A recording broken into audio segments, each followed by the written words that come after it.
Mangwanani Mwalelepo Vukenjani Class Vanave Africa. Welcome to Africa Good Morning, the news and current affairs show bringing you everything you need to know happening on the African continent and beyond. You are joined by Ashwin Berry and Aina Raisa-Kweyo, ready to engage with the content. Here are the top stories this morning. England to roll out world's first 7-minute cancer treatment jab. Johannesburg fire, more than 70 dead in a blaze at city center building. And climate change boosts the risk of extreme wildfires 25%. And this is according to a study. You can follow all our programs on our website called oneup2.com, as well as DSTV 285 and GoTV 25 in Namibia. Master Situla, all the way from Zambia, joins us in today's show to give us the news making headlines in Zambia. We'll be right back.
In our top story this morning, England to roll out world's first 7-minute cancer treatment jab. Britain's state-run health National Health Service will be the first in the world to offer an injection that treats cancer to hundreds of patients in England, which could cut treatment times by up to 3/4. Following approval from the Medicine and Healthcare Products Regulatory Agency, England said on Tuesday hundreds of eligible patients treated with immunotherapy were set to have under-skin injection, which will free up more time for cancer teams. Now, at least 64 people have died as a fire broke out in a building in Johannesburg, South African authorities say. Now, more than 40 others are injured. Johannesburg officials say it is unclear what sparked the blaze at the 5-story building in the city center. A spokesman for the emergency services, Robert Mulaudzi, told the BBC that firefighters had been able to bring out some of the occupants. He said the fire had gutted the building and that the search for other victims was continuing. We are moving floor by floor conducting these body recoveries, Mr. Mulaudzi told local broadcaster ENCA. A video posted to the platform X, formerly known as Twitter, by Mr. Mulaudzi showed fire trucks and ambulances outside the building with burnt out windows. Photos from the scene showed covered bodies lined up near the burned building. The building is located in what was formerly a business district in South Africa's economic hub. It was being used as an informal settlement, Mr. Mulaudzi said. The inner city neighborhood is infamous for hijacked buildings, a term used in South Africa to refer to buildings illegally taken over by undocumented migrants, mostly from other African countries. Mr. Mulaudzi told the BBC that the building had been abandoned previously, but homeless people had moved in looking for shelter during the current cold winter months. In our next story, climate change boosts the risk of extreme wildfires by 25%. This is according to a study. Climate change has sharply boosted the risk of fast-spreading wildfires, according to a Californian study published on Wednesday that offers lessons for prevention after recent disasters in Canada, Greece, and Hawaii. Scientists at the Breakthrough Institute, a non-profit research center, found that human-caused warming increased the frequency of extreme daily wildfire by 25% on average compared to the pre-industrial era. in a study in the journal Nature examining a series of blazes from 2003 to 2020. They used machine learning to analyze the link between higher average temperatures, drier conditions, and the fastest spreading blaze, one that burned more than 4,000 hectares a day. Now, a private funeral was reportedly held in St. Petersburg for the Wagner boss Yevgeny Prigozhin, which Russian President Vladimir Putin did not attend. A statement from Wagner said the last farewell to Yevgeny Viktorovich was held behind closed doors. Those who want to say goodbye to him can visit the Porokovskoye cemetery. The statement did not say whether Prigozhin is actually buried in the mentioned cemetery. Earlier, the Kremlin made it clear that President Putin would not be at the funeral. The president's attendance is not planned. Russian presidential spokesperson Dmitry Peskov said in his daily telephone press briefing, insisting that all arrangements for Prigozhin's funeral were being handled by his family. The country's top criminal investigation agency, the Investigative Committee, officially confirmed Prigozhin's death on Sunday. The committee didn't say what might have caused Prigozhin's business jet to plummet from the sky minutes after taking off from Moscow en route to St. Petersburg. Just before the crash, Prigozhin had returned from a trip to Africa, where he sought to expand the Wagner Group's activities. In our next story, disgraced ANC leader forms new party ahead of South Africa's general election. Ousted African National Congress Secretary General Ace Mangashule on Wednesday announced the formation of a new party in South Africa, the African Congress for Transformation, a close ally of the ex-president Jacob Zuma. He was expelled from the ruling party just months ago after he was found guilty of violating its constitution. At a press briefing in Soweto, he described the party as a new shape of freedom. I want to say to all South Africans, come along and join us. All those who are weary and politically abused. We have suffered collective betrayal as a people and a nation at the hands of the people who claim to be our leaders.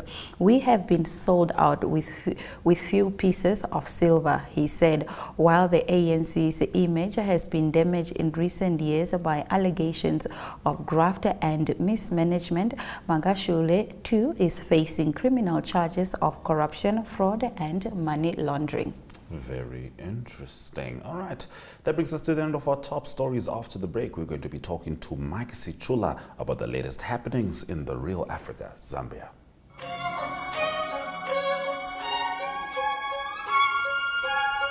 Welcome to Active Kids, a daily TV show that sparks creativity, learning, and fun for young minds.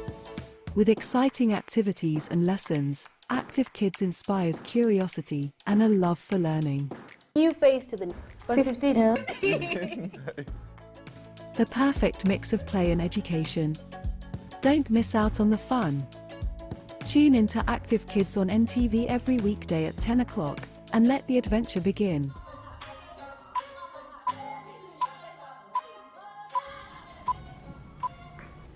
All right, you're with Africa. Good morning. And right now, we're going to be talking to Mike Sichula in Zambia. Mike, it's been a long time since I personally spoke to you, my friend. Uribanji. Teribwino Muribanji. Indeed, it's a long time, Aswin. I hope you've been doing great where you've been.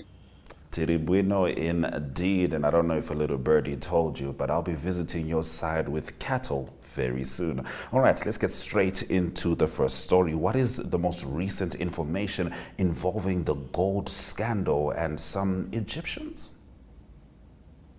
Okay, the latest to this case is that the 11 suspects, 5 of them are Egyptians and 6 are Zambians, as you can see from that picture, is that they have been appearing in court where they are challenging the state as to why they should not be given a court bail. So according to the case that they are facing, it is not triable in the Magistrates Court.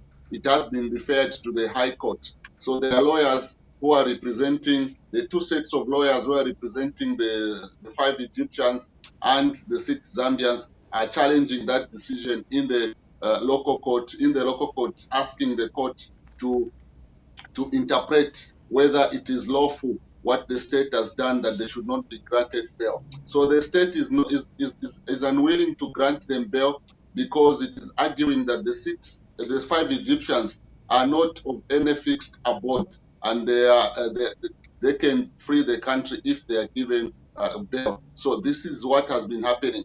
Then just yesterday, the other day, one of the Zambians who is implicated in this case was whisked away from he did not appear in court. And when he appeared in court yesterday, he claimed that some investigative officers asked him to give them $5 million so that if he does not do that, then he could be slapped further charges. So this is something that is also being discussed in the courts of law.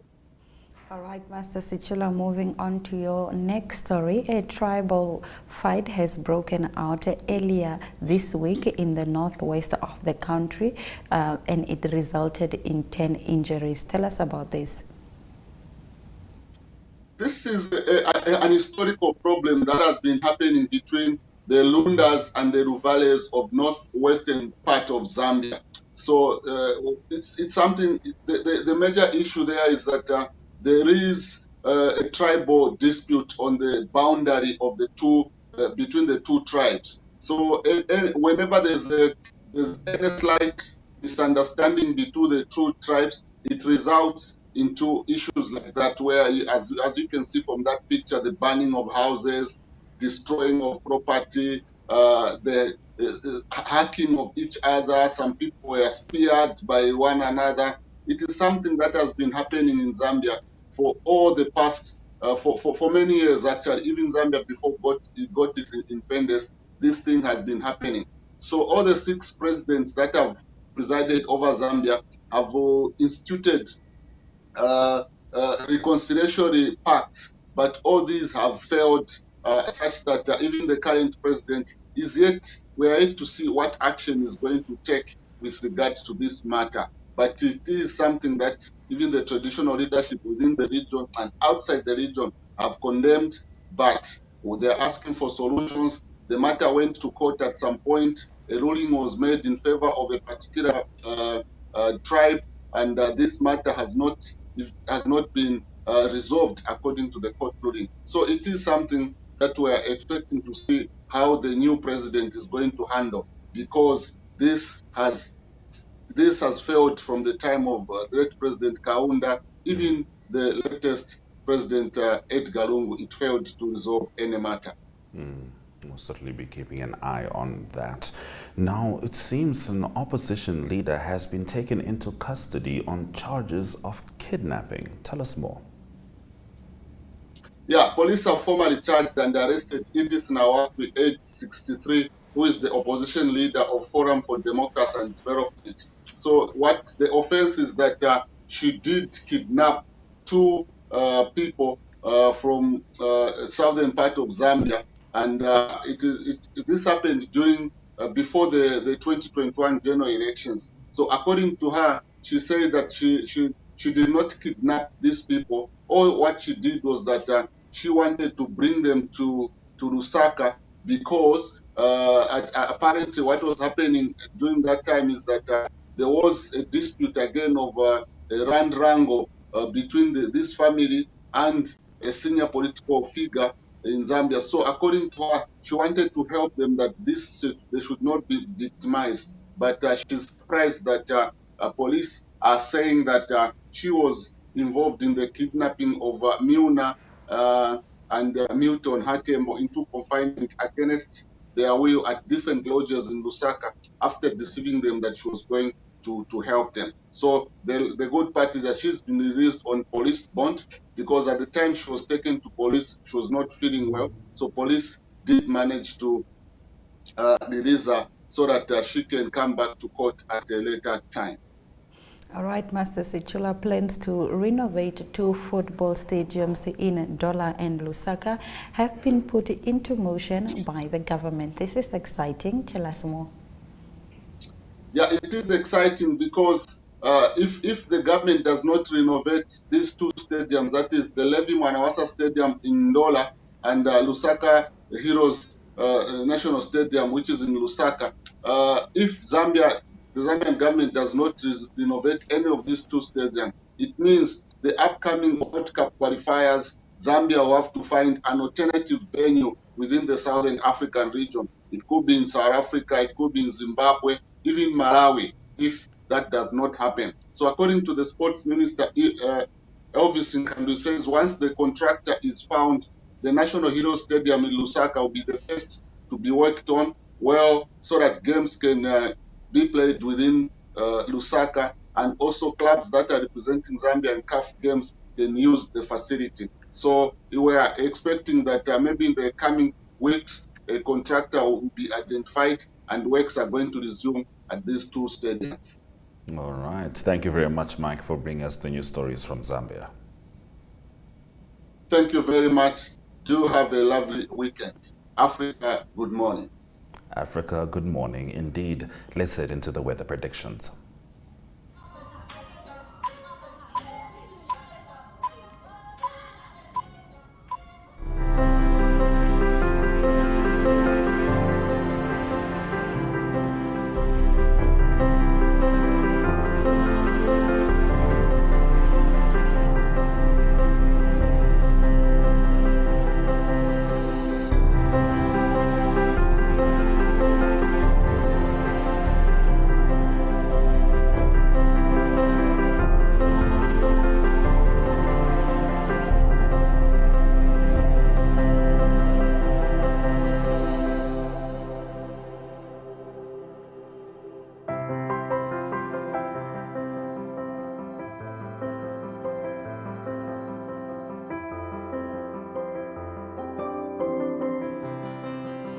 Welcome to What's Cooking, where culinary passion meets expert insights.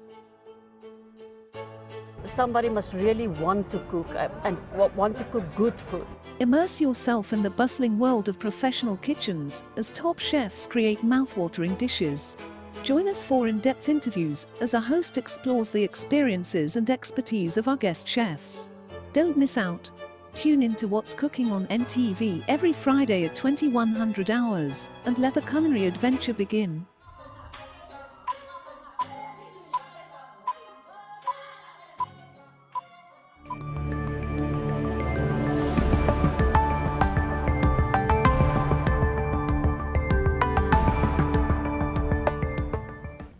In our economic news, customs are insane. Some Shein shoppers are shocked by sudden surge in import costs. Many of the Shein South African clients are up in arms as they are suddenly forced to pay much more for their imported clothing. Across social media platforms, customers are reporting a sudden sharp increase in custom tax. Regular Shein shopper Slivia Andres told News24 that her most recent package weighed 0.035 kg and she paid 322 rand in customs, but previously she only paid 135 rand for a similar package. Another client of the Chinese-founded fast fashion giant reported that she received a bill of taxes of more than 777 rand on a 2,400 order. A SA Revenue Service spokesperson said the agency is not aware of any increase in custom duties, but SARS did not respond to a query about whether it increased its scrutiny of Shein imports amid a South African government probe into exporters' customs duty compliance. And now, staying with South Africa, some coal miners are having to set aside tens of millions of dollars to cover their own risks as they are cut adrift by insurers, making it more difficult and costly to do business. In a surge in demand for fossil fuel, dozens of insurers have announced restrictions on their cover for the coal industry, particularly for new projects, in response to pressure from shareholders, governments and environmental groups who want to limit coal's contribution to global warming. Now, Reuters spoke to 5 coal mining executives who said that the industry is increasingly moving towards self-insurance and self-finance as the difficulty of securing coverage from insurers makes loans more expensive or unavailable. Some miners, including South Africa's Seriti Resources and Tungela Resources, are already setting aside capital. Let's head into the indicators just before we return with the sport.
Diving into our sports stories, Americans Noah Lyles and Sha'Carri Richardson cemented their status as the fastest sprinters in the world this year with victories at the Welter-class Diamond League meeting on Thursday. Richardson, who captured her first 100-meter title in Budapest last week in a sizzling 10.65 seconds, pulled away from the field over the final 30 meters in Zurich to cross at 10.88. Honestly, just knowing that my training has gotten me here, physically training, mentally training, emotionally training myself to understand what it takes to finish an entire season and beyond the World Championships, everything has been for one mind, body and soul, she said. Lyles, golden in the sprint treble of 100, 200 and 4x100 relay in Hungary, held off American teammate Arion Knighton. In our next story, Spanish women team's coach Wilder to be sacked, Federation sources say.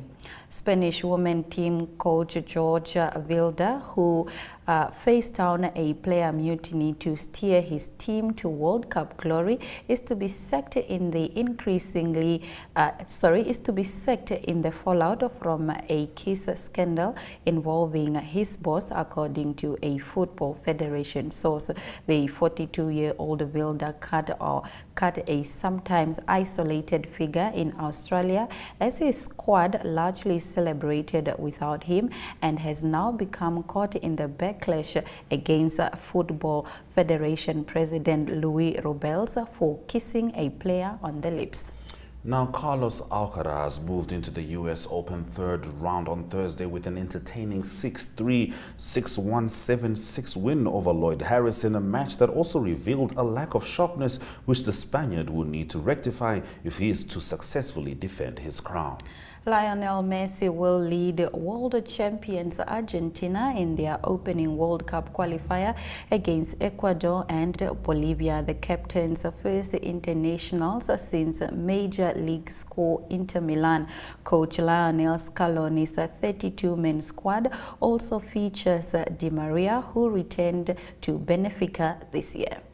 All right, those have been our sports stories. Highlights after the break.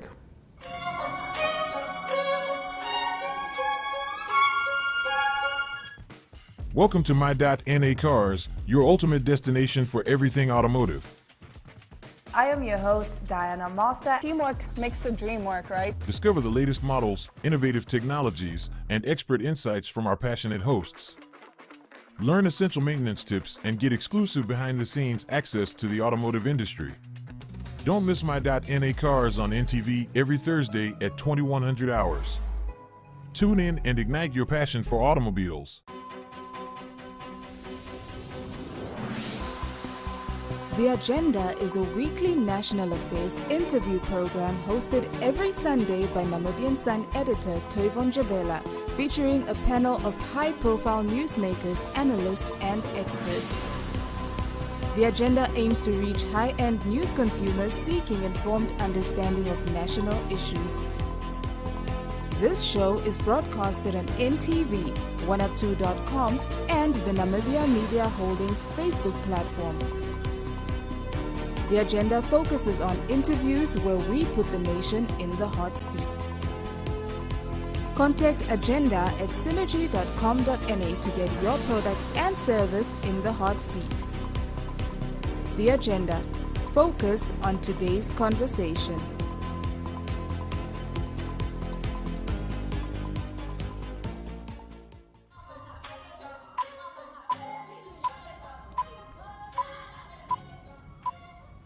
Thank you for staying with Africa. Good morning on the 1st of September. In case you don't remember, let's head into the highlights. England to roll out world first 7-minute cancer treatment jab. Johannesburg fire, more than 64 dead in blaze at city centre building. Climate change boosts risk of extreme wildfires 25% according to a study. Private funeral held in St. Petersburg for Wagner boss Prigozhin. Customs are insane, some Shane shoppers shocked by sudden surge in import costs. Coal miners forced to save for a rainy day by insurance snub. Shane shoppers shocked.